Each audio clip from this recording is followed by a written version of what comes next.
merasa tidak bersalah dan tidak mau minta maaf. Nah, itulah yang menjadi menambah semangat saya bahwa perkara ini saya akan kawal. Saya akan kawal sampai bukan hanya yang saya laporkan itu jadi tersangka, tapi saya akan kawal perkara ini sampai yang saya laporkan itu menjadi terpidana.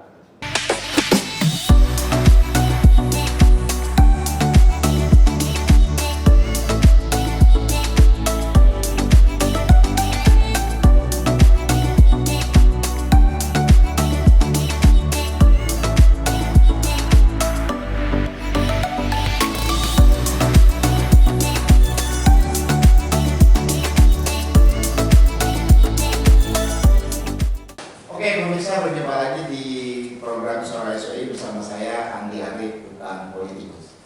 Oke, seperti biasa hari ini saya kembali kedatangan seorang narasumber berprofesi sebagai pengacara.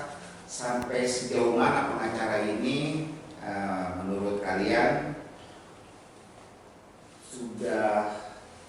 sudah memiliki berbagai banyak kasus gitu yang ditangani, tapi nanti kita lihat ya.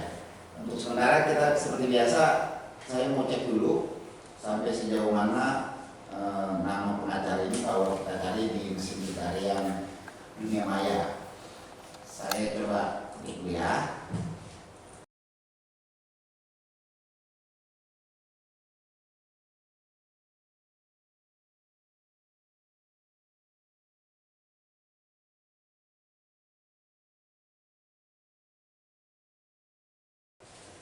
Oke, pemirsa, saya sudah coba googling narasumber ini di Google searching dengan keyword Herwanto dengan profesi pengacara. Jadi kita ketiknya adalah Herwanto pengacara, karena kalau nama Herwanto kan bisa banyak nih. Nah, coba kita pastikan dengan nama Herwanto pengacara. Selamat siang. Selamat siang. Abang apa Mas ya pemanggilnya? Abang aja. Abang ya, Bang Herwanto. Ya. Terima kasih Bang sudah berani singgah ke sini, berani diwawancara, karena tagline kita siapa yang berani untuk diwawancara. Oh iya. Jadi hari ini ada lagi satu pengacara yang datang ke sini ke program Suara SOI untuk berani diwawancara dan berani digulik, ya kan? Nama dia terkenal apa sih kalau di mesin pencarian? Bang, aku udah ketik nih Bang ya, keywordnya. Nanti kalau orang-orang Pak Herwanto dinari nih, Pak Herwanto pengacara coba. Ya. Aku coba ikutin itu, aku sebagai masyarakat dinari nama Bang Herwanto pengacara. Di sini banyak keluar beberapa berita. Coba aku lihat dulu. Banyak sih berita-berita terbaru di sini Bang, khususnya yang berkaitan dengan kasus yang sedang Abang tangani sekarang ya. Iya. Oke. Sebelum bahas ini aku mau itu dulu Bang. Coba ngobrol sama Abang. Abang udah terjun di dunia pengacara itu berapa lama? Saya terjun di dunia pengacara itu 2008. 2008. Ya, 2008. 2007 saya lulus ujian PKPA namanya. Ya. 2008 disumpah jadi advokat sampai sekarang. Sampai sekarang ya? Sampai sekarang. Saya coba mengkategorikan pengacara ya, untuk awal pertama saya terjun menangani kasus. Coba aku, ini opini aku sendiri ya, mengkategorikan Abang itu pertama kali terjun itu untuk company, perusahaan, sosial masyarakat atau selebriti. Nah, di tiga ini Bang, Abang pertama kali terjun menangani mana nih? Di company kah, di sosial masyarakat atau di seleb? Maksudnya yang pernah ditangani gitu? Iya, pertama kali terjun ya Bang langsung nangani mana dulu nih? Pertama kali nangani terjun kebetulan 2008, 2009 perusahaan company pertama. Oh, Bang berarti jalan company itu ya? Ya, perusahaan. Kemudian 2011 itu udah mulai ke selebriti. Oh, ke selebriti. Sampai sekarang. Sampai sekarang. Kenapa memilih selebriti Bang? Jadi lahan untuk? Jadi dulu, nah ini cerita dulu nih. Iya, siap. Jadi dulu waktu kita sebagai calon advokat itu kita ditanya, sama advokat senior. Jadi dulu Bang Buyung itu pernah bilang begini, Herwanto katanya, kamu mau jadi pengacara itu mau apa? Apa mau jadi kaya raya seperti teman-teman saya tuh katanya? Atau kamu mau dikelilingi artis? Atau kamu mau jadi penegak hukum? Atau apa katanya? Ya saya jawab jujur aja kan. Ya kalau boleh semua Bang, saya bilang kaya raya siapa yang nggak mau kan? Udah bilang terkenal siapa juga nggak mau kan? Dikelilingi artis-artis cantik ya siapa yang nggak mau juga kan? Jadi penegak hukum itu cita-cita saya. Alhamdulillah sekarang semuanya dapat.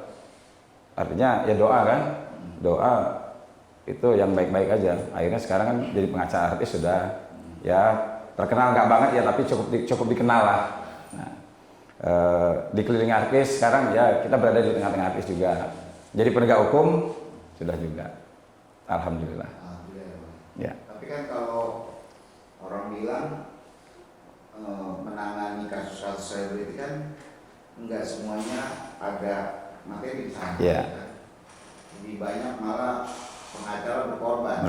Tapi bahasa satu. Ya. Dia ada ya minimal dikenal publik lah ya. Kan. Karena biasanya kalau menangani kasus itu kan pemberitaan malah lebih mantap. Ya. Itu yang dicari abang awal dulu atau? Ya, dulu awal saya nangani perkara artis itu ada artis terkenal bilang begini sama saya, dan itu menurut saya ada benarnya. Dia bilang gini, toh pengacara kaya belum tentu terkenal, tapi pengacara terkenal pasti kaya. Begitu saya coba menangani perkara, waktu itu kita menangani Vicky Prasetyo kan. Oh, itu kasus perkara itu Ricky Prasetyo dulu ya? Vicky Prasetyo itu perkara pertama yang saya tangani yang sampai saya diundang oleh Inset Award. Oh. Karena dia rating tertinggi. Perkara sebelumnya sih kita sudah nangin artis yang lain seperti banyak lah Rizal Gibran semua dan sebagainya. Tapi yang pada satu sangat ramai sampai rating tertinggi itu Vicky Prasetyo. Nah setelah nangani perkara Vicky Prasetyo itu, kemudian saya bisa membebaskan Vicky Prasetyo. Di situ nama saya mulai mulai naik dan alhamdulillah bayaran juga naik juga. Nah di situ artinya manfaat. Saya melihat bahwa ada pengacara senior bilang bahwa pengacara kaya belum tentu terkenal, tapi pengacara terkenal pasti kaya. Otomatis kaya.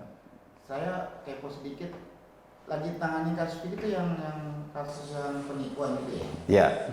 Penipuan. Ya. Kenapa abang berani memutuskan gue bantu Vicky ya? Karena kan track recordnya kan kemarin kan kasusnya itu terus tuh ya? Iya. Itu ini, tapi abang memutuskan gue bantu Vicky ya? Iya. Karena pengacara ini sebenarnya kan bukan membela orangnya, ya. Tapi kita membela hak-hak hukumnya. Siapapun itu, ya mau Vicky Prasetyo, mau mungkin yang ada yang lebih dari Vicky Prasetyo, ya sepanjang dia memang membutuhkan bantuan hukum, ya saya tidak terlalu memikirkan bahwa orang ini apa, perkara ini apa, saya tetap akan memberikan bantuan hukum. Lagi itu serunya lawannya siapa tuh? Waktu itu ya sedikit agak ini ya, Saskia Gotik. Saskia Gotik, karena pada saat itu waktu saya bela Vicky itu nggak lama dari situ kan Saskia Gotik membatalkan pertunangannya. Oh berarti itu kasus yang pertama. Vicky ya. Di ranah publik ya? Kasus pertama Vicky Prasetyo sudah saya tanganin. Itu dulu kan banyak gosip juga itu kasus yang setting. Tapi menurut ini jadi diklarifikasi langsung nih, kalau ada isu-isu itu kasus-kasus itu bilang settingan gitu ya, info-infonya benar apa enggaknya kan kita nggak tahu. Nah, Mas sebagai yang menangani saat itu, ini menurut Mas ini kasusnya seperti apa Mas? Ya, mengingatkan kembali gitu? Ya, itu murni kasus hukum. Karena kenapa? Sampai Vicky Prasetyo kan ditangkap tuh dan masuk penjara 1,5 tahun dia. Kalau saya boleh mengutip kata Vicky, katanya kalau saya ditanya, ini kasus setting atau enggak? Ya ini kasus setting, kata Vicky. Disetting sama Tuhan katanya. Dia bilang kalau saya murni itu kasus hukum. Dan dia masuk 2 kali itu pada saat itu. Begitu dia masuk penjara, saya bela. Begitu dia keluar dari penjara lagi, baru satu langkah dia keluar dari penjara, ditangkap lagi, masuk penjara lagi. Saya gugat lagi tuh pihak kepolisian, dan akhirnya dia keluar. Berarti bisa dikatakan Mas Hermanto punya jasa penting ya untuk seorang Vicky Prasetyo sampai akhirnya jadi sekarang kan. Soalnya sangat jarang juga kan kena kasus, bukannya tambah redup, ini tambah terkenal gitu kan. Terkenal. Itu yang terpikirkan dari Mas Hermanto gimana tuh? Kalau ada ini orang udah selesai, bukan tambah redup, kok jadi tambah terkenal gitu. Itulah Vicky Prasetyo, hebat dia. Dia sekarang tidak labil ekonomi lagi, sudah banyak ekonominya dia sekarang. Berarti nggak salah ya pilih Mas untuk gue menangani kasus ini. Kalau nangani perkaranya, saya nggak salah nangani perkara itu. Dan juga memang Vicky juga sampai sekarang saya lihat dia artis yang mampu mempertahankan eksistensinya. Jadi bukan hanya karena apa namanya itu sesaat aja dia. Dan itulah ya, jadinya Mas Herwanto sampai sekarang eksis. Alhamdulillah. Seleb ya. Ya alhamdulillah. Karena orang melihat dari sisi kasus itu juga Ya. dia bisa menangani, ditangani Mas Bang Herwanto malah bukan tambah redup, malah tambah naik. Ya. Malah naik. Ya, berarti tidak sia-sia lah perjuangan untuk mengeluarkan seorang Vicky Prasetyo Ya. dari hukum ya kan. Ya. Ini bisa sukses sekarang ini. Mantap. Alhamdulillah. Mas, asli ya Mas? Kita Asli, ngobrol aja ya. kalau sebenarnya ya. Ya. Asli saya lahir di Lampung, Oh ini Lampung. tapi orang tua Sumatera Selatan. Wah, Gitu. Sumatera Selatan, Palembang ya. Palembang, Ibu Bagar Alam, Bapak Lahat, tapi saya lahir di Lampung, besar di Lampung, merantau ke Jakarta. Oh merantau Jakarta atau merantau? Tamat SMA 94, langsung merantau ke Jakarta. Ya udah, kita berjuang di Jakarta, jadi gembel dulu lah. Dari SMA tuh ya? Dari SMA merantau ke Jakarta. SMA kelas 3.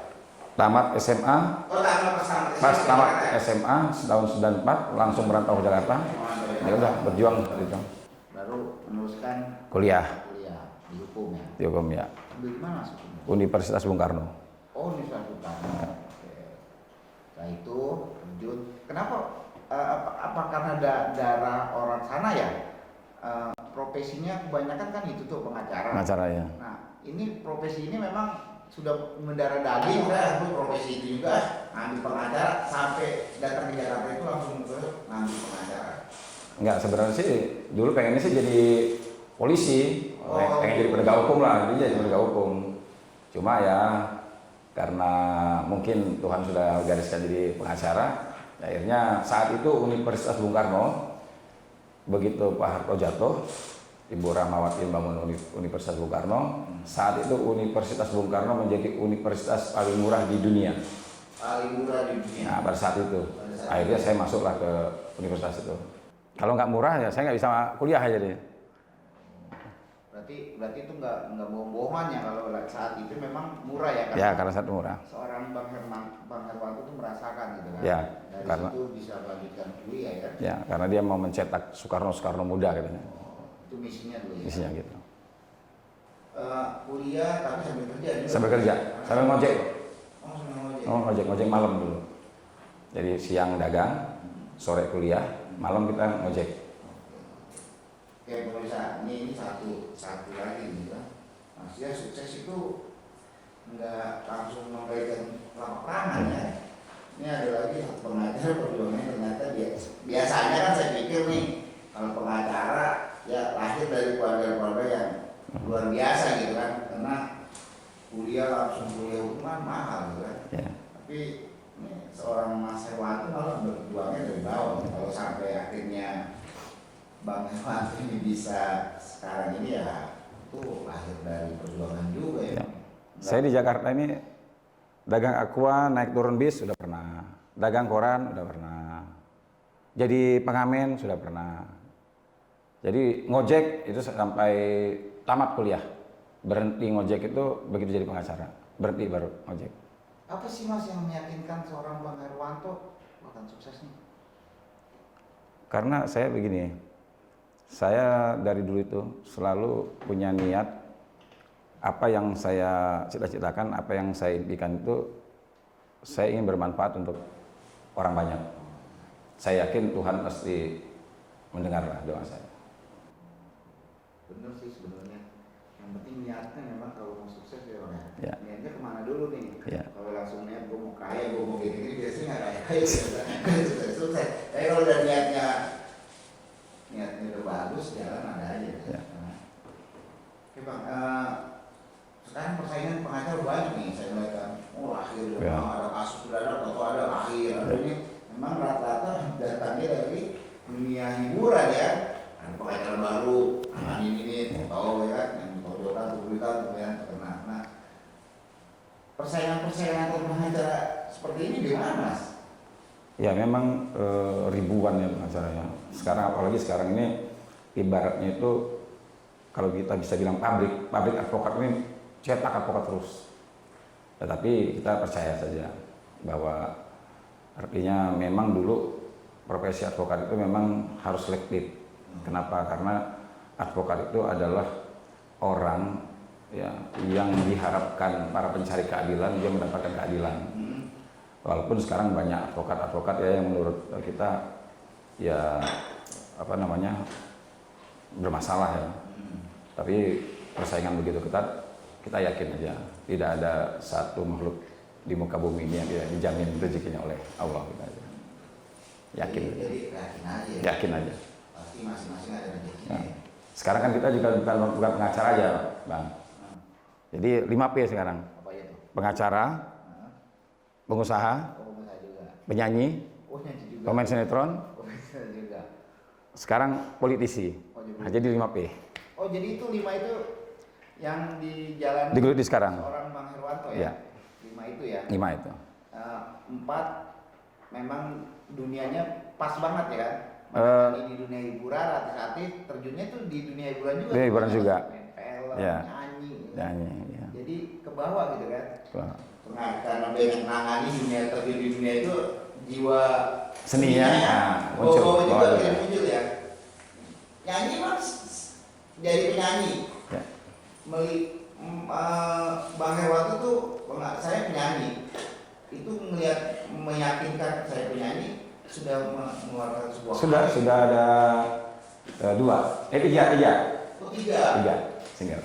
Nanti saya coba cek Oh, iya. singlenya ya. Ya. Saya juga ntar di akhir-akhir saya mau tes. Oh iya, Nyanyi boleh, dong, boleh. sedikit gitu kan lagunya. Judulnya Tol Cipali. Tol Cipali. Tolong cium api sekali. Ya. Tol Cipali. Tolong cium api sekali. Cium api sekali. Jangan menyerah. Yang kedua, yang ketiga sekarang duet sama penyanyi namanya Dea Denan. Iya, oke. Ya, cinta sayang untuk sahabat. Saya untuk sahabat. Ya. Tapi saya penasaran yang Tol Cipali itu lagunya kayak gimana dikit-dikit ya. Jadi dia Tol Cipali, tolong cium papi sekali. Itu maksudnya apa tuh?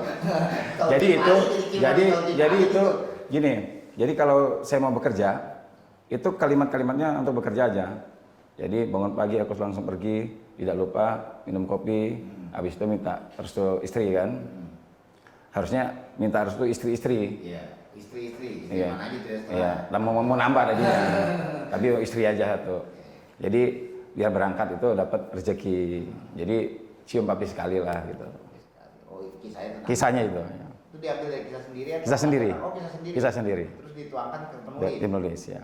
Bukan Mas Bang Herwanto yang nulis kan? Bukan, saya minta, saya mau beli lagu itu, tapi kisahnya tentang kehidupan saya sehari-hari. Gitu. 3 lagu sudah dikeluarkan. Dari tahun berapa? Bang? 2016. Itu tahun satu 2016, 2017, 2018. Enggak, 2016. Begitu dapat lagu itu, tiba-tiba saya buka usaha, akhirnya saya nggak jalan tuh. Saya diamin dulu, Jadi usaha apa nih? usaha kuliner. Oh, kuliner. Jadi pengusaha dulu. Usaha dulu. Begitu pandemi, dirumahkan, dapat satu lagu ciptaan sendiri. Oh, Itu jangan menyerah namanya. Oh, jangan menyerah. Nah, Kopi gitu ya. Iya Covid. Jadi jangan menyerah karena usaha kita jatuh. Jatuh. Jangan menyerah akhirnya. Nah kemarin barusan duet sama penyanyi dangdut Dea Denan. Itu kisahnya Kisah nyata juga, bersahabat hampir jatuh cinta juga, hampir. hampir Hampir jatuh. Bukan gitu. sama dia kan? Sama dia.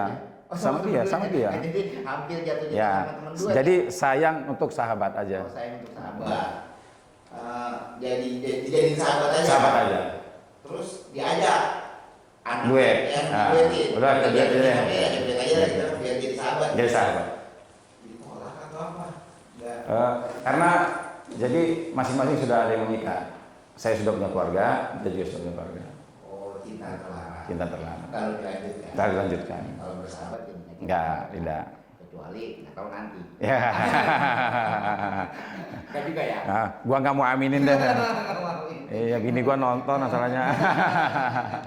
Ya kan, sebuah bermasalah. Iya. Kita nggak tahu, Iya, kita kan? nggak tahu ya. Kan? Iya. Ya, jangan juga berharap itu gitu. kan. Iya. Bersahabat. Makanya gua nggak aminin. Tapi dibuatin lagi tuh pasangnya denger. Oh, nggak apa-apa Tersinggung katanya. nggak? Nggak apa-apa. Dia bilang itu nggak apa-apa. Karena kan sunahnya 4. Di sana juga sebelah juga nggak Apa? apa-apa. Apa? Sebelah juga nggak apa-apa, nggak apa-apa. Tapi Sebelah sih sudah single parent sekarang. oh udah sendiri. Udah sendiri. Oh abang yang nggak itu. Iya. Ngeri juga ya bang. Nggak ada rasa takut kan? Ya, nggak ada. Biasa. Siap. Bang, untuk pengacara, Iya. abang melihat sebanyak pengacara ini, menurut abang, wah ini gua mau kayak gini. Siapa? Kalau pengacara, Anan Buyung Nasution. Oh anak, oke, mantap. Saya pikir yang udah terkenal itu enggak ya? Enggak. Ini ada lagi. Enggak, Anan Buyung Lebih Nasution. Anan ya kalau Anan. Sampai meninggalnya Ya. dia menjadi pendekar hukum di Indonesia. Jadi abang mencoba bisa sekelas dia Pak, ya? Amin. Amin bang. Semoga bisa berjalan. Oke ya, kita sudah milik dikit-dikit. Saya udah tahu sekarang abang sebagai seorang pengacara, ada pengusaha juga ya kan, walaupun belum jalan 100% ya, Ya. tapi ada nyanyi, udah nyanyinya malah lebih oke nih kan, Amin. nah, kan? Apalagi mau tarik nih, Oh, ya. banyak acara-acara nih kan, Iya. menghibur. Kan? Iya. Kalau sinetron main juga ya? Main. Ada udah berapa kali? Main? Di Kembang Pajajaran, Oh film-film ya, itu ya, silat kolosal, ya? kolosal, ya? kolosal ya. Ya. Kembalinya Raden Kian Santang. Gitu. Tadi yang terakhir apa? Yang kelimanya pengacara, penyanyi, Pemain sinetron, oh, pemain sinetron, penyanyi, pengacara, yang terakhir politisi. politiker. Nanti nambah lagi satu lagi, P-nya lagi. Oh jadi mau nyalek nih? Ya sekarang menyalip. Ambil dari mana? Dapat dari mana? Dari- Tapi sudah terdaftar dong. Sudah. Sudah Sudah. boleh disebutin lah. Boleh, Partainya boleh. Udah daftar. Boleh, partainya boleh. partai apa? Partai Perindo. Oh Perindo. Ya. Oh di backup lah sama MNC ya. Alhamdulillah. Wartawan semua. Ya. Wartawan semua. Cara promosi aman. Iya, promosi aman. Pokoknya gerak dikit masuk TV, gerak dikit masuk TV. Pasti di backup ya kan. Iya. Siap. Pinter ngambilnya kan. Promosi aman nih. Iya. Oke mas, ada waktu sedikit mas, kita udah jarak ya tadi. Ya mas, sudah dapat saya tentang masalah. Jadi kalau ketemu jalan saya udah tahu nih. Oke. Orang pengacara, penyanyi ya. Cuman yang terbaru, saya sih baca berita nih, ada berita terbaru nih bang. Dikit disentil nggak apa-apa ya? Boleh. Ini abang ada berita gini bahwa tambahan bukti Herwanto pelapor Richard Lee atas kasus penistaan. Nah, kenapa abang ngambil kasus ini bang? Iya. Ya waktu itu saya pas bulan puasa ya. Oke. Bulan puasa saya ditelepon oleh Sunan Kalijaga. Oh dari Sunan. Ya. Kebetulan waktu itu saya sempat satu organisasi sama dia. Dia ketua umumnya, saya sekjennya Oh. di Himpunan Advokat Muda Indonesia. Nah, kemudian Sunan Kalijaga itu sempat membentuk grup namanya Advokat Hijrah. Nah, saat itu kita ngobrol-ngobrol masalah agama. Akhirnya Pak Sunan telepon saya. Dia bilang, "Toh, ini ada cerita begini." Dia cerita kan tentang podcastnya Richard Lee. Oh podcast saya. Nah, bagaimana nih kita mau ngambil tindakan nggak?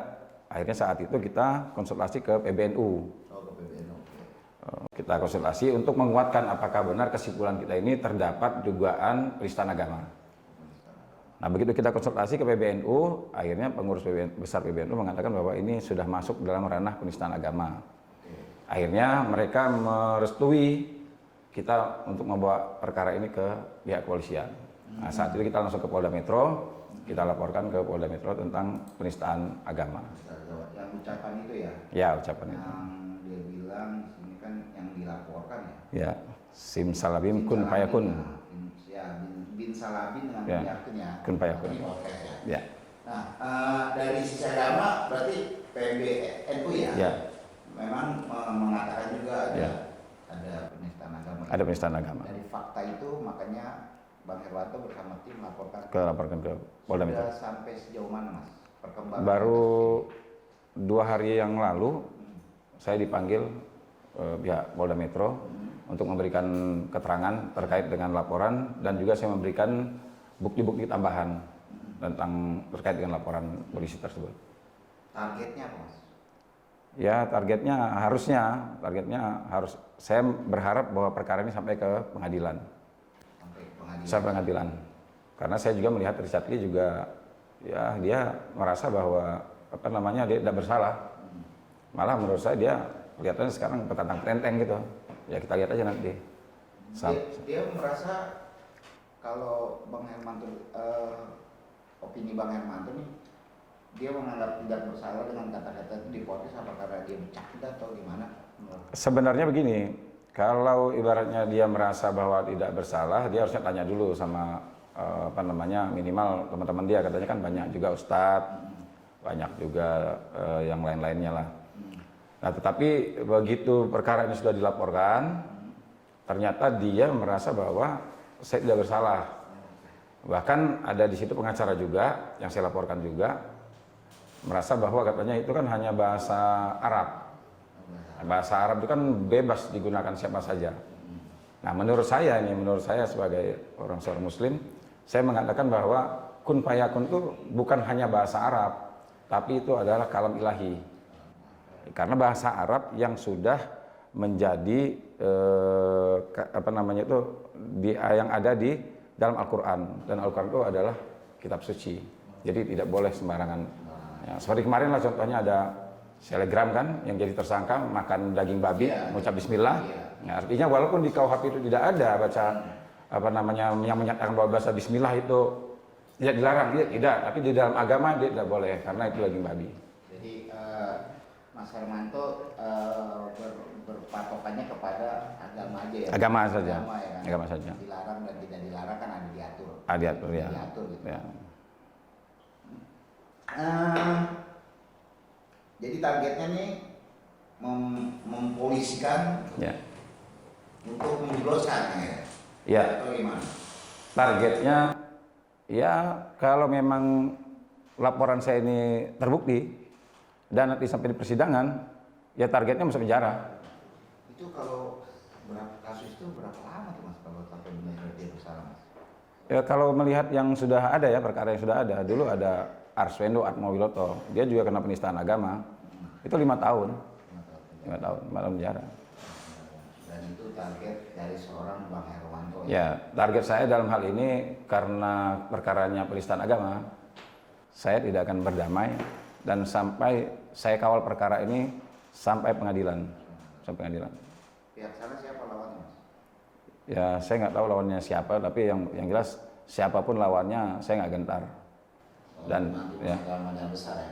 Ya mau pengacaranya sehebat sekelas nomor 1 mungkin di Indonesia ini, saya nyatakan saya tidak akan gentar dan tidak akan pernah gentar menghadapi perkara ini.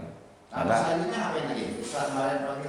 Langkah selanjutnya saya akan kirim surat ke MUI untuk MUI untuk minta mungkin MUI atau mungkin ulama-ulama lainnya untuk agar supaya mereka bisa memberikan kesaksian terhadap keahlian mereka di bidang agama. Tapi si FR ini itu kan siapa? Dia ada permintaan maaf juga sih? Pernah melakukan permintaan maaf kan sih kalau apa enggak? Dia Justru karena dia merasa tidak bersalah dan tidak mau minta maaf. Nah, itulah yang menjadi menambah semangat saya bahwa perkara ini saya akan kawal. Saya akan kawal sampai bukan hanya yang saya laporkan itu jadi tersangka. Tapi saya akan kawal perkara ini sampai yang saya laporkan itu menjadi terpidana. Siap Mas, semoga penanganan kasus ini bisa cepat kelar ya. Amin. Sesuai dengan harapan seorang Bang Herwanto. Karena dari sisi pemberitaan sih sudah banyak juga nih Bang. Saya lihat.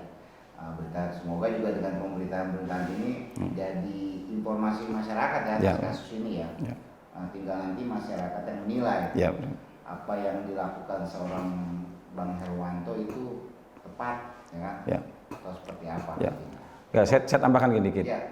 Jadi masyarakat banyak memang pada saat berita ini naik ya, banyak mengatakan bahwa saya itu kelihatannya lebay kata dia. Nah, ada juga masyarakat yang mengatakan bahwa itu kan hanya bahasa Arab. Nah, itu hanya biasa. Ini saya barusan tulis nih. Ini mana kamera? Nah, ini kan saya tulis nih. Ini saya barusan coret-coret nih. Ini kan Muhammad ya. Ini kan tulisan Arab nih kan. Huruf Arab, tulisan Arab. Nah, kalau kita masyarakat mengatakan bahwa itu kan hanya huruf Arab, hanya bahasa Arab. Nah, ketika saya tulis begini, Muhammad begini, saya tanya kepada yang ada di sini nih, Muhammad ini Muhammad siapa ini? Nabi ya, itu dijawab sama dia Nabi. Pasti Nabi kan? Kenapa kok dijawab Nabi? Karena Muhammad banyak. Ada Muhammad Iqbal, ada Muhammad ini. Tetapi begitu kita bicara masalah ayat suci, kitab suci, begitu kita tulis Nabi ini pasti kita Nabi Muhammad pikiran kita. Jadi itulah bedanya huruf Arab, kalimat Arab yang masuk dalam kitab suci atau yang tidak masuk. Nah, kalau sekarang masyarakat, namanya pengacara yang bersama dengan Richard Lee juga mengatakan bahwa itu huruf Arab biasa kok, itu bahasa Arab biasa. Nah, saya tantang, saya tulis begini, saya bilang ada nggak masyarakat yang mengatakan bahwa ini huruf Arab biasa, berani nggak bakar ini atau robek ini? Nggak ada yang berani. Kenapa? Karena mereka meyakini bahwa kalau sudah bicara gini, ada kesucian di sana, ada keagungan di sana. Jadi ada apa namanya, tidak bisa mengatakan bahwa itu hanya huruf Arab, jangan sembarangan. Huruf Arab boleh. Kita manggil huruf Arab di Arab sana, bahasa Arab boleh digunakan. Tetapi ketika bahasa Arab sudah menjadi kitab suci, di situ ada larangan. Kita menaruh Al-Quran ada caranya, memegang Al-Quran ada caranya, bahkan membacanya juga ada, larangannya pun ada. Nah, itulah yang saya ingin menyampaikan ke masyarakat bahwa jangan apa namanya, kita harus bisa membedakan mana bahasa Arab hari-hari yang biasa digunakan oleh orang Arab, bahkan orang Yahudi juga menggunakan, tetapi ada bahasa Arab yang memang itu masuk di dalam kitab suci, yang memang tidak boleh kita mainkan kalimatnya. Kalau kita bicara masalah Al-Fatihah, walaupun kita secara komplit kita tulis, boleh nggak nomor 1 jadikan nomor 2, nomor 3 jadi nomor 1, kita bolak-balik? Kan nggak boleh. Karena kalau di sini kan memang bahasa Arab bukan bahasa 100% kita, itu kan bahasa daerah. Iya benar. Bahasa Arab kan kalau di sini adalah bahasa yang berkaitan dengan agama. Benar. Kalau di negara kita. Di negara kita. Di negara kita tuh kita sudah terbiasa memang yang berhubungan bahasa Arab adalah berhubungan dengan agama ya. Tidak berhubungan dengan yang lain. Dengan lain. Ya. Dari sini ya. Kalau di negara Arab ya, itu hari-hari ya. Bisa jadi kayak orang Indonesia. Indonesia aja. Hari-hari mereka. Ya, benar.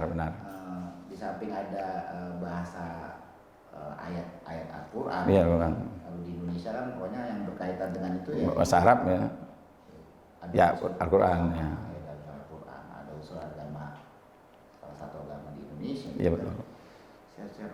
Oke Mas, semoga apa yang argumen-argumen yang Mas Herwanto kasih ini bisa jadi terlaksana ya. Amin. Untuk mencari kebenaran ya. Ini kalau saya bilang Mas Herwanto membela kebenaran aja gitu. Ya, tujuan saya hanya mencegah di kemudian hari agar apa? Agar masyarakat kita jangan alergi terhadap penistaan agama dan juga bisa menjaga menggunakan kalimat-kalimat khususnya ayat suci ini di tempatnya yang sesuai. Ya, apalagi kalau di sosmed ya. Apalagi di sosmed. Hati-hati untuk masyarakat juga gitu kan, bermain sosmed ya silakan aja, ini dunia digital. Tapi ya berhati-hati juga, jangan sampai yang bisa membahayakan diri sendiri gitu kan. Nanti kalau udah membahayakan ada imbasnya ya terima risiko gitu kan. Berhati-hati dalam bersosial media. Oke pemirsa, kayaknya udah cukup ya hari ini ya pembicaraan kita dengan narasumber kita dengan keyword Herwanto. Jadi kalau kalian pemirsa mau kenal dengan Herwanto, apa aja yang lagi ditanganin, klik aja di Google seperti saya nih, klik Herwanto, keluar tuh nama Bang Herwanto ya kan, dengan profilnya, dengan kasus-kasus yang ditangani. Nah itulah podcast ini dijalani untuk lebih memberikan informasi ke masyarakat. Kalau misalkan mencari seseorang gampang, tinggal klik Google aja. Dia terkenal nggak terkenal, dia hebat atau nggak hebat, tetap yang namanya jejak digital ada. Itu yang dapat kita sampaikan di acara podcast Suara SWI. Itu aja. Terima kasih. Ya, sama-sama. Sampai kita bisa ketemu lagi. Sama-sama. Oke pemirsa, sudah cukup podcast kita hari ini. Sampai ketemu lagi di Suara SWI selanjutnya. Wabillahi taufiq wal hidayah. Wassalamualaikum warahmatullahi wabarakatuh. Waalaikumsalam. Terima kasih. Ya. Sukses. Amin.